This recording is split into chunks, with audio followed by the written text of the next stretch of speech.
guru penggerak Angkatan 7 dari Kabupaten Ngawi yang beranggotakan satu, saya Elia Widya Stuti Parmadi, kemudian yang kedua Bapak Heri Teguh Wiono, yang ketiga Ibu Lestari. Pada kesempatan kali ini kami berkelompok akan melaksanakan tugas demonstrasi kontekstual terkait pelaksanaan kucing.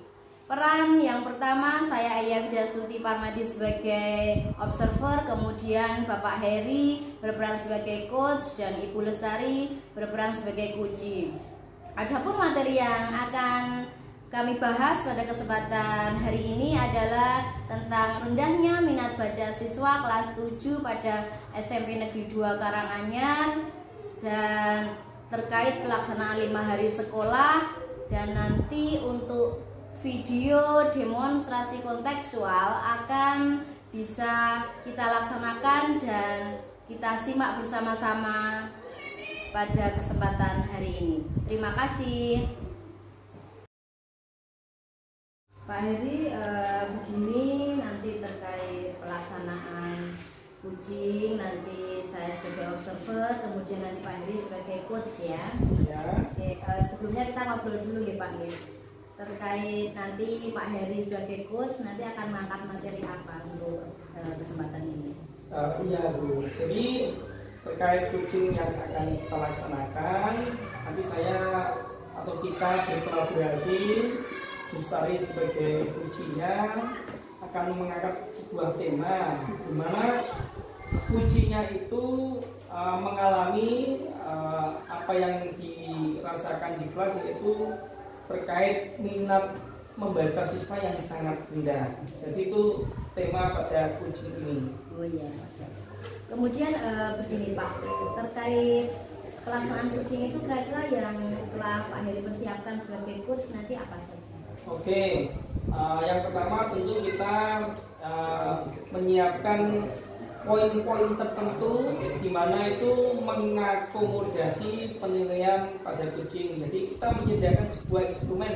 Instrumen sudah kita siapkan. Jadi ini kita namai yang namanya rubrik penilaian sesi demonstrasi kontekstual. Jadi penilaian yang pertama terkait dengan prasupervisi ini, apa saja sudah dilaksanakan atau belum, misalnya mendiskusikan rubrik, menanyakan kompetensi inti. Lalu setelah itu kita akan masuk ke observasinya yang akan kita laksanakan bersama Bu Lestari sebagai uji. Kemudian langkah selanjutnya adalah pasca percakapan atau setelah observasi. Ini menanyakan misalnya hal-hal yang baik pada kucing tersebut sudah tercapai belum penilaiannya. Jadi ini sudah kita siapkan untuk rubriknya, Bu. Ya. Jadi ada pra, kemudian pelaksanaan, Ada, kemudian pasca kucing ya. Oke. Ya. Itu. Kemudian nanti untuk indikator pencapaiannya terus nanti Pak itu. Nah ini Bu, tujuan kita melakukan kucing itu tidak hanya semata-mata percakapan yang membahas permasalahan, tapi lebih ke problem solving. Jadi nanti ada indikator yang ingin kita kembangkan dalam percakapan dengan kucing kita, yaitu Bu Lestari. Misalnya dari aspek kesadaran diri, misalnya dalam kemitraan pada saat kucing itu memunculkan rasa nyaman pada saat dialog dan seterusnya, dengan memanfaatkan istilahnya bukan hanya klien ya, tapi adalah guru mitra. Yang kemudian aspek selanjutnya adalah pengembangan diri ya, jadi pengembangan diri terhadap apa sih problem solving yang ada di situ dari hasil tindak lanjut kita berdiskusi. Jadi bukan dari satu arah dari coachnya saja, tapi menggali dari apa yang menurut pola pikir hasil diskusi antara coach dan kucing itu. Lalu yang ketiga aspeknya adalah pengaturan diri, yaitu nanti bisa mengelola dalam pemikiran itu problem solving itu, permasalahannya itu, supaya bagaimana mengendalikan emosi, karena nanti bisa menentukan berpikir jernih itu, nah, sehingga problem solvingnya. Jadi kesimpulannya ada tiga. Yang pertama adalah kesadaran diri yang akan kita kembangkan. Kemudian yang kedua adalah pengembangan diri, dan yang ketiga adalah pengaturan diri. Demikian, Bu. Iya ya. Terima kasih Pak. Ini sekilas saja untuk nanti menjadi modal saya melakukan observer. Kemudian selamat mempraktekkan kucing. Semoga nanti bisa berjalan maksimal dan lancar dan mendapatkan yang terbaik. Ya, terima kasih. Tetap semangat semuanya. Ya, sama-sama. Assalamualaikum Pak Eri. Waalaikumsalam. Selamat pagi, Bu Lestari. Ya. Maaf mengganggu waktunya Pak Eri. Wah, tidak mengganggu Bu. Monggo, silakan duduk. Terima kasih Pak. Ya. Tumben nih, siang-siang Bu Lestari kesini. Ada apa ya? Oh iya Pak, tadi sebenarnya tadi pagi saya sudah mau ke ruangan Pak Eri, tetapi saya lihat kok tadi ada tamu, jadi saya balik lagi nggak jadi. Akhirnya saya mengajar lagi di kelas karena masih ada jam. Oh begitu ya Bu.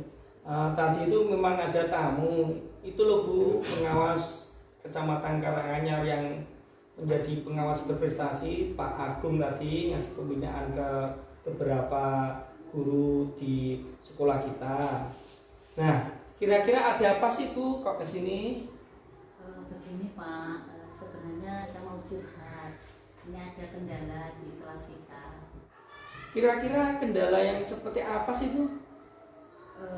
Akhir-akhir ini saya itu melihat siswa di kelas 7 Pak, itu kok kalau diajak menyimak materi itu kurang bersemangat, kurang ada responnya. Kemudian pada saat membaca mereka juga terlihat tampak ugah-ugahan seperti itu. Oh begitu ya Bu. Itu dari kelas 7 kan ada 4 kelas Bu. Kira-kira yang respon siswa membaca yang kurang tadi apa di satu kelas saja atau mungkin di semua kelas dari 7A, 7B dan 7C serta 7D Bu? Kalau yang saya rasakan tuh kayaknya kok semuanya Pak, dari mulai kelas 7A sampai dengan kelas 7D. Wah, sangat disayangkan sekali ya Bu ya. Ya, sebelum kita ngobrol-ngobrol Bu, mumpung ada air hangat tadi dibuatkan saja. Mari diminum Bu, monggo. Iya, santai aja Bu. Pak, matur nuwun. Ya, biar ngobrol kita lebih santai nanti. Iya. Alhamdulillah. Amin. Terima kasih Pak. Ya. Boleh saya lanjutkan ya Bu ya? Iya Pak. Ya. Wah, melihat kondisi tersebut ya Bu ya. Saya melihat kok di semester sebelumnya kan siswa itu sangat aktif, terutama diajak belajar, juga membaca ya. Kira-kira selain karena faktor 5 hari sekolah sehingga yang 2 hari sekolah itu yang hari Sabtu sama hari Minggu siswa kan bermain saja ya. Ada nggak sih faktor yang lainnya sekiranya yang mempengaruhi minat membaca materi belajar itu kurang? Iya Pak, saya tuh merasa di awal semester genap itu mungkin salah satu penyebabnya adalah perubahan 5 hari sekolah Pak. Sedangkan dulu di semester gasa siswa itu masuk 6 hari sekolah. Jadi sehingga kalau sekarang masuk 5 hari sekolah, Senin sampai dengan Jumat dan 2 hari libur, Sabtu dan Minggu, jadi saya menduga kalau siswa itu malah memanfaatkan waktu itu 2 hari tersebut itu hanya untuk bermain-main saja dan hanya bermain HP saja. Saya lanjutkan ya Bu ya. Iya Pak. Kira-kira kalau dilihat perbedaan dengan semester sebelumnya kan siswa masih bagus dalam belajar dan membacanya. Menurut Bu Lestari sendiri penyebabnya apa sih? Kalau saya rasakan itu kelihatannya anak-anak itu dalam 2 hari libur sekolah itu Pak, itu hanya menguatkan untuk bermain saja dan hanya medsos, main HP itu. Jadi Oh begitu ya Bu. Berarti saya menangkap itu karena kebijakan sekarang kan berubah. Kalau dulu kan 6 hari sekolah, siswa itu liburnya hanya hari Minggu. Tetapi karena ini program baru di Kabupaten Ngawi terkait dengan program 5 hari sekolah, siswanya libur 2 hari sehingga malah anak-anak bermain HP begitu ya? Iya Pak. Oh iya. Nah, ini memang kita sebagai pendidik Bu sebenarnya siswa itu perlu pembiasaan untuk beradaptasi dalam belajar. Karena kalau dulu kan 6 hari sekolah siswa hanya 1 hari libur. Nah sekarang kita mencoba memberikan penanaman kesadaran kepada siswa kita, sehingga siswa itu terbiasa untuk belajarnya itu mengatur waktu antara libur dengan waktunya untuk belajar. Kemudian itu Bu, selain dari faktor 5 hari sekolah sehingga siswa libur 2 hari itu, ada nggak sih faktor lainnya Bu? Nah, yang itu Pak, sementara ini saya hanya menyuruh membaca buku teks saja. Nah, kalau saya lihat Bu Lestari sebenarnya sudah melakukan hal yang baik, mengajak siswa itu untuk membaca ini. Iya Pak, jadi jelas nih. Nah, supaya nggak jelas Bu, mungkin begini, dalam pembelajaran yang Bu Lestari laksanakan bisa melakukan variasi lainnya. Mungkin kalau boleh tahu, Bu Lestari pernah melakukan variasi apa sih sehingga siswa bisa lebih tertarik dalam membaca terkait materi tersebut? Wah, iya Pak, itu yang belum saya pikirkan, belum ada di benak saya. Nah, selama ini saya hanya menyuruh siswa itu hanya membaca buku teks saja. Oh begitu ya. Jadi dalam membaca buku teks saja, nanti coba Bu, ada beberapa, kalau Pak Eri punya asumsi bisa mencoba variasi lain. Misalnya begini, siswa membacanya itu lirih atau membaca senyap, tidak perlu lama-lama, misalnya selama 3 atau 4 menit di awal pembelajaran. Wah, boleh juga nih Pak, itu yang bagus. Nah, untuk menentukan langkah-langkah berikutnya Bu, kalau ini ya, misalnya saya tarik angka dari 1 atau kelipatan 10 ya, antara 10, 20, kemudian sampai 100. Kira-kira siswa yang kurang minat membacanya tadi itu pada kisaran angka berapa? Kalau saya mengamati itu Pak, itu tidak kurang dari kisaran angka 50. Oh begitu ya Bu ya. Nah berarti gini Bu, mungkin ada cara lain. Jadi kita membuat terobosan supaya stimulasi siswa itu dalam membaca itu lebih tinggi. Misalnya begini Bu, ada ruang kan di kelas itu kosong. Jadi Ibu bisa membuat sebuah taman pojok membaca di kelas. Wah, seperti apa Pak itu kira-kira Pak? Nah begini Bu, jadi kan tuh beberapa strategi ya. Mungkin tadi ada opsi yang kita diskusikan di awal, siswa bisa membaca lirik, membaca senyap, dan itu waktunya tidak lama. Nah terkait strategi berikutnya mungkin bisa dicoba nih Bu. Misalnya nanti untuk taman pojok baca itu adalah sebuah tempat di ruangan kelas kita, di mana nanti kita bisa menyediakan bahan bacaan siswa yang terkait materi. Misalnya buku gambar atau teks yang berisi gambar-gambar yang terkait materi yang ada dengan pembelajaran di kelas. Wah, bagus sekali Pak, tapi saya belum memahami, belum tahu cara membuatnya. Oh iya, saya jadi ingat Bu, kemarin tuh saya dapat edaran terkait dengan adanya pelatihan, yaitu pelatihan optimalisasi taman pojok baca di kelas. Kira-kira pelatihannya di mana Pak? Nah, pelatihannya ini Bu, di Dinas Perpustakaan dan Kearsipan Daerah Kabupaten Ngawi. Tempatnya itu loh Bu, yang selatan Masjid Agung di Ngawi ya, bagian baratnya, lalu selatan sedikit ada gedung yang berwarna oranye. Itu adalah tempat pelatihan pojok baca sekolah di Dinas Perpustakaan dan Kearsipan Daerah. Kira-kira kapan Pak untuk pelaksanaannya? Nah untuk pelaksanaannya Bu, ini kalau lihat jadwalnya kira-kira minggu depan pada hari Kamis Bu, tapi itu pas bulan puasa ya.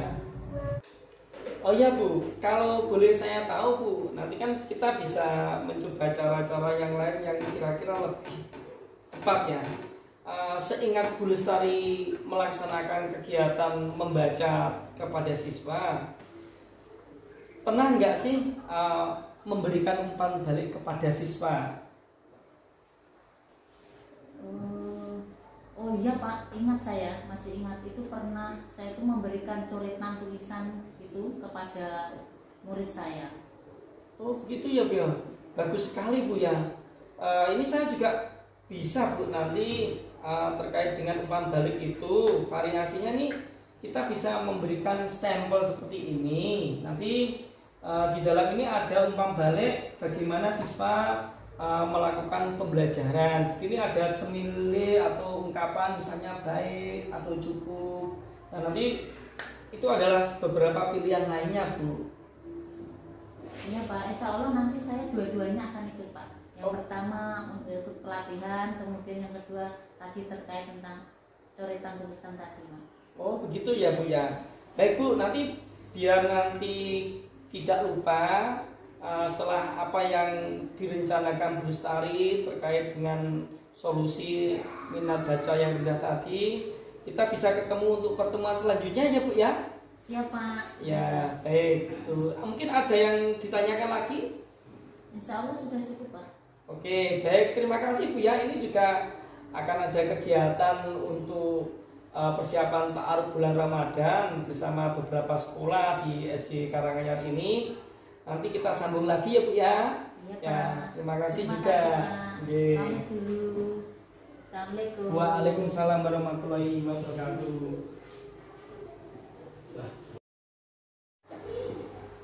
Oke, demikian sahabat guru semuanya, demonstrasi kontekstual dari kelompok 1 dari CGP Angkatan 7 Kabupaten Ngawi sudah dilaksanakan terkait praktek kucing, dan saya sebagai observer akan memberikan sekilas terkait ulasan dari praktek kucing pada kesempatan kali ini. Bahwasanya tadi dari praktek kucing, Bapak Heri Teguh Wiono sebagai coach sudah memerankan peran beliau dengan sangat baik, dengan sabar, kemudian memberikan kalimat-kalimat terbuka, kemudian beliau present dengan kehadiran penuh, meluangkan waktunya, kemudian selaku coach itu merasa menerima kehadiran Kuci dengan sangat baik. Kemudian dari Ibu Lestari tadi sebagai Kuci juga sudah mengutarakan keluh kesah beliau dengan sangat baik, dengan sangat nyaman, tanpa ada unsur paksaan. Selain itu juga alur tirta dari masing-masing peran yang telah ada tadi sudah nampak, dan pertanyaan-pertanyaan yang ada tadi juga sudah muncul pertanyaan yang sifatnya berbobot dengan menunjukkan tadi skala-skala dari prioritas yang telah dicapai oleh Kuci. Kemudian seorang coach Bapak Heri tadi juga menyampaikan alternatif beberapa pilihan-pilihan dari permasalahan yang disampaikan oleh Kuci, sehingga nanti bisa diambil solusi yang terbaik, mana yang kiranya mau diikuti ataupun mau dipilih ataupun tidak. Nah, di akhir tadi sudah ada solusi, sudah ada komitmen, sudah ada tanggung jawab dari Kuci, bahwasanya tadi Kuci juga mempunyai alternatif sendiri selain juga daripada yang disampaikan oleh coach. Dan pelaksanaan demonstrasi kontekstual pada praktek kucing ini sudah berjalan dengan baik dan maksimal. Terima kasih. Wassalamualaikum warahmatullahi wabarakatuh.